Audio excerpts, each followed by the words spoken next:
for decades, we've dealt with a country, and this is even before Duterte, we've dealt with a country where institutions are weak, corruption is endemic, and law enforcement is weak.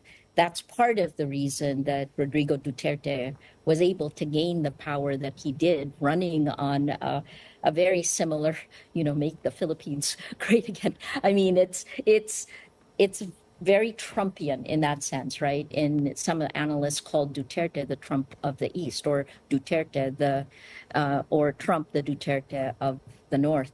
Having said that, guns, goons, and gold. What we're seeing right now is patronage politics taken to an nth degree. Something called, in Filipino, we call it ayuda, aid from the government, which has been co-opted by certain government officials as their own.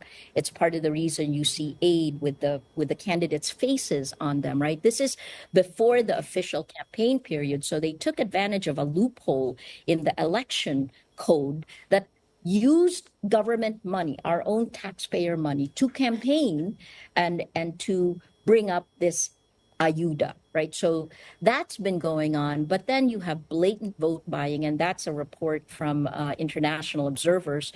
And ironically, it's so normal now that you have vote buying up to 5,000 pesos, or 50 to 55 to $1 nowadays. But the last part is, hand in hand with that is that normally in the old days, when I was a reporter, when you have a midterm elections in the Philippines that has less than 200 people killed, that's a peaceful elections because we had private armed groups.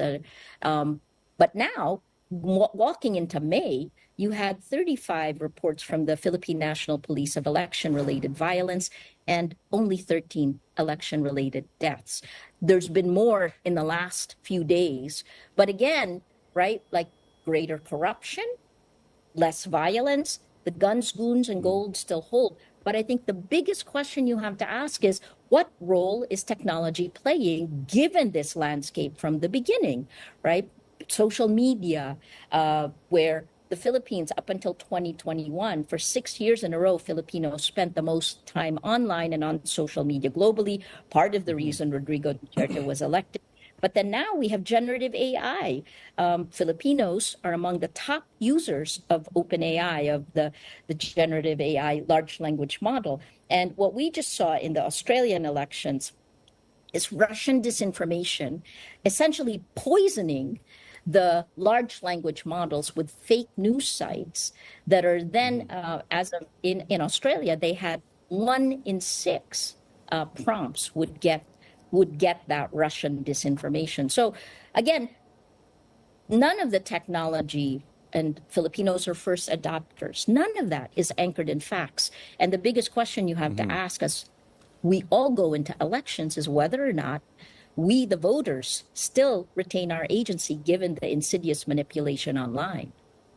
Maria, disinformation can also stoke a lot of emotion and a lot of passion, actually. And we also know that you talked about electoral violence there. We do know that the Dutertes are being alleged as being the architects of the drug war. But we also know, as we mentioned a while ago, that the Marcoses were also behind the martial law period that really caused the deaths of thousands, actually, a lot of human rights violations. The question now is that if the rivalry between these two families continues to intensify into the presidential elections of 2028, could we see a return towards the violent era of politics in the Philippines? What are your reporters telling you, or what are you seeing on the ground with regards to whether or not that could be a possibility in the next 3 years? Thanks for the question, JB. I mean, look, our news group, the news group that you're seeing behind you, right? We were targeted by Rodrigo Duterte. And I had, in 2019, 10 arrest warrants in a little over a year. And during the time period from 2016 to 2018, our Commission on Human Rights estimated that about 27,000 people were killed in Duterte's brutal drug war. Compare that with the Marcos, the father, about 21 years, in power, where he declared martial law by executive order. Tell me that doesn't sound familiar.